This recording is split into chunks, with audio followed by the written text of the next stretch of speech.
Hey guys, Elizabeth here from Plant-Based Bride, and I'm back for another Self-Care Saturday.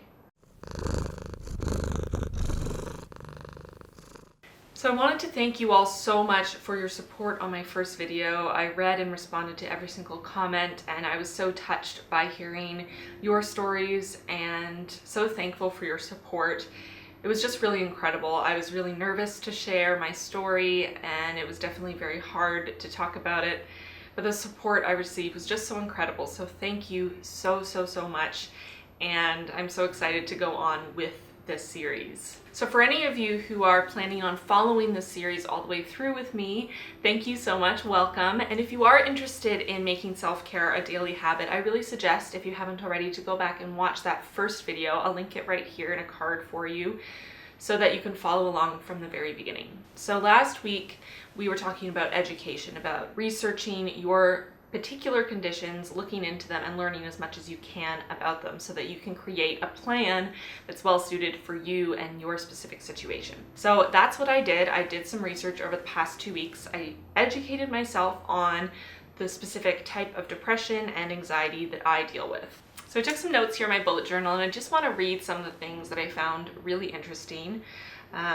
One of the things that really struck me is that 1 in 10 Canadians will experience a major depressive episode, and how they define that is experiencing a feeling of sadness or hopelessness for the majority of the day, either daily or almost daily, for a period of at least 2 weeks. The fact that 10% of the population is experiencing this really drives home the fact that this is a big problem. This isn't something that should be hidden. This isn't something that we should be afraid of or embarrassed by. It should be something that we try to cure, just like any other disease. So I'm not really sure what factors have contributed to my depression, but I found it interesting looking at some of the different factors that they've talked about. So some of the things are family history, chemical imbalance, difficult life events, trauma, poverty, and work demands, or increasing work demands. So those are things that can affect anyone and everyone, and those are some of the factors that lead to depression. And then as far as symptoms, I just wrote down some of the symptoms that I experience. There are more symptoms of depression, but for me, the major symptoms that I experience are emotional ones, like feelings of worthlessness and sadness and inappropriate guilt, as well as loss of interest and pleasure in things that I used to enjoy. Physical symptoms like low energy, aches and pains, and insomnia, and also cognitive symptoms like difficulty making decisions and focusing. So these are all things that I know are symptoms of my depression because they're not things that I experienced before this episode of depression began. That's a little bit of what I learned in my research in this past 2-week period, and I found it really eye-opening to do this research, to read about types of depression that I don't have and clearly see that that is not part of my experience of depression, but then to also see these symptoms that so well resonated with me, and to deepen my understanding of my condition through this research was really valuable to me. So if you haven't already, I really encourage you to do research into the specific conditions that you have. Time for a sip of water from my giant jug.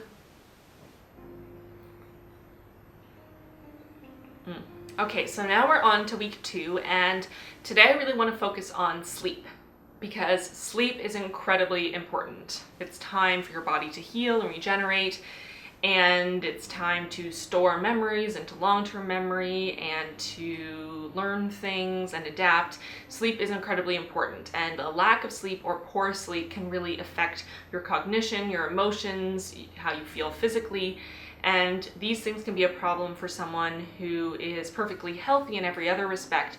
But if you're dealing with something like depression or anxiety, a lack of sleep or poor quality sleep can really worsen your symptoms. So sleep is so important, and it's something that I really struggle with. For me, sleep has been an issue for as long as I can remember. Even as a child, I had bad sleep habits and trouble sleeping.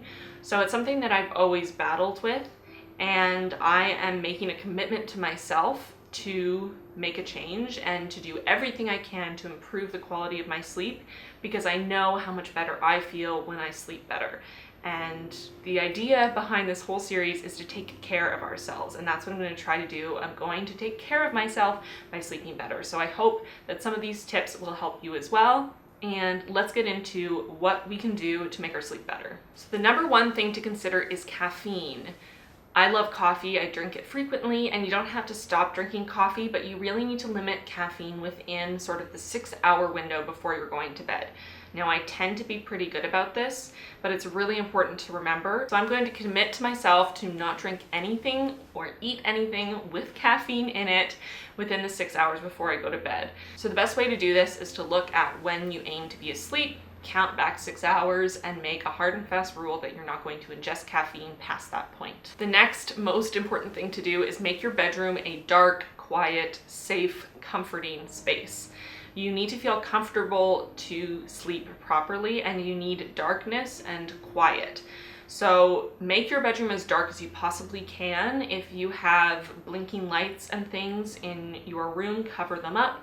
If you have a bright alarm clock, turn it down, replace it with something else, turn it towards the wall, whatever you need to do. If you have windows in your bedroom, get blackout curtains or curtains that are as dark as possible to block out that light. And you can also always use an eye mask to make it even darker in your room. You also want to make your bedroom as quiet as possible, so again, having thicker curtains on your windows can help muffle the noise from outside. You can wear earplugs while you sleep. If that helps you, you can use a white noise machine. Make sure if you live with someone else that they respect your sleep and don't make a lot of noise while you're trying to sleep. All of those things are very important to get a full, high-quality sleep.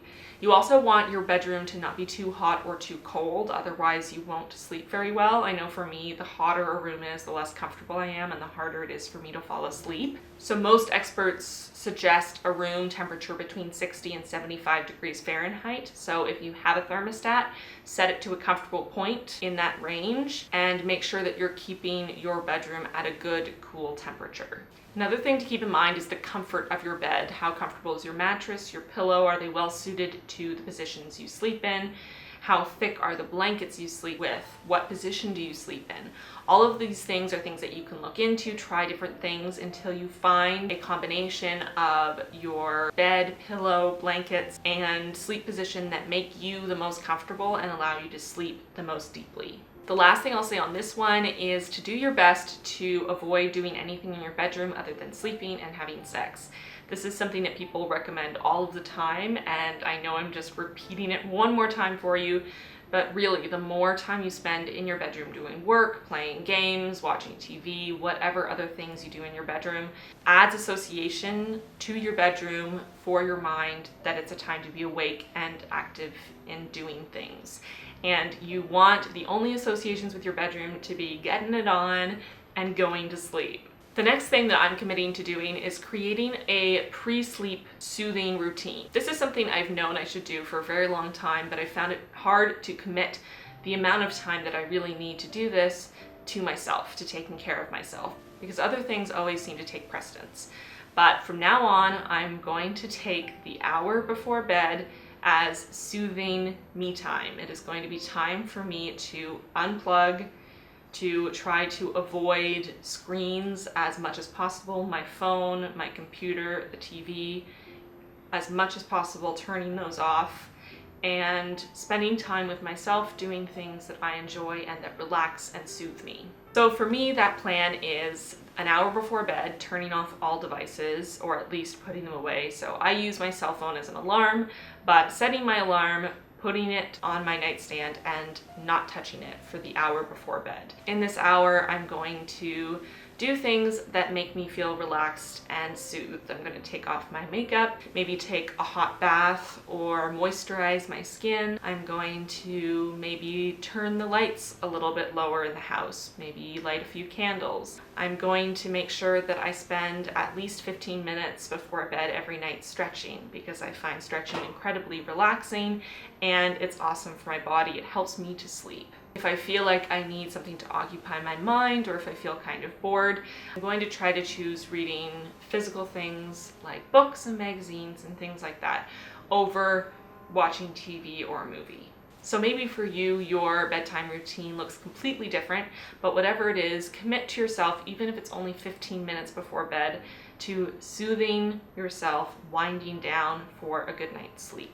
My next tip is not to force yourself to fall asleep. If you're like me and there are some days where you just cannot fall asleep, don't stay in bed feeling frustrated and trying to sleep. It's only going to add to that association of sleeplessness and wakefulness in your bedroom. So if you can't sleep, get up, go to a different room and do something else. Again, I would suggest not doing things that involve screens because that may wake you up again. But again, you can go back to doing those soothing bedtime things. If you didn't take a bath, maybe go take a bath. Maybe make yourself some non-caffeinated tea to drink while you read a book. Or again, turning on some soothing music, doing some gentle yoga and stretching, cuddling with a pet if you have one. Do those things until you start to feel sleepy again, and then try going back to sleep. Tip 5 is to use light to your advantage. When you wake up, open up your blinds, let the light shine in, or go outside if you can within the first hour of waking up. When your eyes and skin are exposed to light in the first hour or so of waking, it really helps to reset your circadian rhythm and allows you to fall asleep easier when you do try to go to bed at night. My 6th tip goes right along with the last one, and it's all about setting your internal clock, resetting it to help you sleep better. And that's to set a schedule, to try your best to wake up and go to sleep the same time every night. And I find this really, really hard to do, especially in the work that I do. When I go to a school to present for first period, I'm waking up at 6 a.m. On a day when I'm not doing that, there is no way I want to be waking up at 6 a.m., let me tell you. But I know that if I set a schedule, if I'm waking up and going to bed at around the same time every day, I'm going to sleep better. So I am committing, this is really hard for me to say, I'm committing to waking up between 6 and 7 a.m. every single day. Because if I wake up between 6 and 7 a.m. every single day, it's not going to feel so hard to get up at that time. It's just going to be what my body does. I'm going to reset my internal clock. Now for me, because I have depression and it makes me feel very fatigued no matter how much sleep I get, I do feel like I need more sleep. I feel like I do better when I've had 9 hours. But if I'm going to wake up at 6 a.m., it's very unlikely I'm going to bed at 9. So what I'm going to do is ensure that I can at least get 8 hours. So if I'm going to wake up between 6 and 7 in the morning, I'm going to do my very best to go to bed between 10 and 11 each night. Even that time, 10 to 11, is way earlier than I normally go to bed. So this is going to be a shift. But again, I need to put sleep first. I need to put my health first. And a big way to do that is to set a schedule and stick to it. So for the next 2 weeks, I'm going to be doing my very best to go to bed between 10 and 11 p.m. and waking up between 6 and 7 a.m. every single day. And I'll let you know in the next Self-Care Saturday how that goes and how that affected my sleeping. My 7th tip is to avoid napping. This has been a problem for me again since I started presenting at schools. Waking up at 6 a.m. when I went to bed at midnight means I'm exhausted by 3 o'clock in the afternoon, and I've been napping more. But when I nap in the afternoon, I find it hard to go to bed at the time I really should, and I stay up until midnight. So I'm going to avoid napping as much as possible to help me to be sleepier earlier so that I can reset my clock to go to bed early and to wake up early. Tip 8 is another one that's really hard for me, and that is to stop eating at least 2 hours before you go to bed. I'm a grazer. I like to eat throughout the entire day, and I like to eat before I go to bed. But when you do that, your body starts focusing on digestion, and you don't get as good quality sleep as you would if your body could focus on the repairs it needs to do instead of digesting. Now, because I'm committing to spending an hour winding down before I go to bed every night, that helps, right? Because for that hour, I'm not going to be eating. So if I'm going to bed between 10 and 11, then I'm going to be doing my soothing pre-sleep routine between 9 and 10. And that means I need to stop eating at least an hour before that, so between 8 and 9. For some people, that might seem really late, and you normally eat dinner before that anyway, but a lot of times for me, I don't even start thinking about dinner till 9 p.m. So this is going to have to be a shift. I'm going to have to make sure that I'm thinking about and making dinner earlier so I'm done eating by 8 or 9 p.m. Tip 9 is to exercise in the morning. Exercise can really help with energy, and I did find when I was exercising regularly that my energy was up. And I've really fallen off the wagon since the craziness of the last couple weeks before my wedding, and the craziness since I haven't been working out regularly. So I know that I need to get back into the habit, and it's going to help my sleep. So that's something that I'm going to make sure I do when I am exercising. Exercising in the morning is the best thing I can do to again reset my circadian rhythm, my internal clock. So by the time I should be going to bed, I'm ready to fall asleep. And we'll talk more about exercise in a later Self-Care Saturday, but if you already are someone who exercises regularly, I suggest doing it in the morning as much as possible. Tip 10, our very last tip of the day, is don't put too much pressure on yourself. This is a lot of things to keep in mind, and it's changing habits that are really set. So if one day you mess up and stay up till 1 a.m. or you sleep through your alarm or you forget to do your pre-bed soothing routine or whatever, don't be too hard on yourself. We're trying to take care of ourselves. The whole point of it is to show us compassion, to show yourself as much compassion as you show others. So don't get upset at yourself. Don't be too hard on yourself. Just recognize that you didn't do what you'd set out to do and you'll try to do better tomorrow. That's all you can do anyway. So I hope you guys enjoyed this video. I hope you'll try out some of these tips to improve your sleep. If you know of things that have helped your sleep that I didn't mention, please leave them in the comments below. You'll be helping me and everyone else who sees your comment. And I'm also really excited to let you know that I'm creating a workbook to go along with this series. I want it to be something that you guys can use to write your thoughts and track your progress throughout this process. I found myself wanting to have one for myself because I was just scribbling in my bullet journal and in random notebooks, and I wanted to have a specific place that was for my work in self-care. So I wanted to create one for myself and then thought, I'm sharing this with you guys, I have to make it for you guys too. So it's taking me a bit longer to create than I had hoped. I am trying to learn how to use InDesign so that it will be beautiful and I can make it a form that you can actually fill out on your computer. So if you don't have access to a printer, you can still use it, because I know a lot of people don't have printers now and we don't really want to waste the paper if you don't have to. So I'm trying to do it in InDesign and it's a bit of a learning curve. So it's taking me a bit longer to do than I had hoped, which is why the first week didn't have a workbook along with it.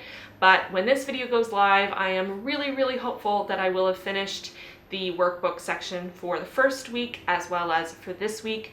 So you guys should be able to download it from the link in the description box, and I'll leave a card to it here so that you can go download that. It's free, and use that to track your progress. And every Self-Care Saturday, when those videos go up, I'll also release the next section of the workbook so that as we go through, you can work through it in the workbook along with me. And once we get to the end of the series, whenever that is, I will bundle together all the sections into one workbook and have it available for download as an entire workbook for anybody who needs it. Again, I want this to be free because I don't want to put a price on self-care. I don't think anyone should, but I am going to be putting a lot of work into it. I've already been putting hours of work into my plan for this series, filming these videos, and also trying to figure out InDesign so I can make this workbook for you guys.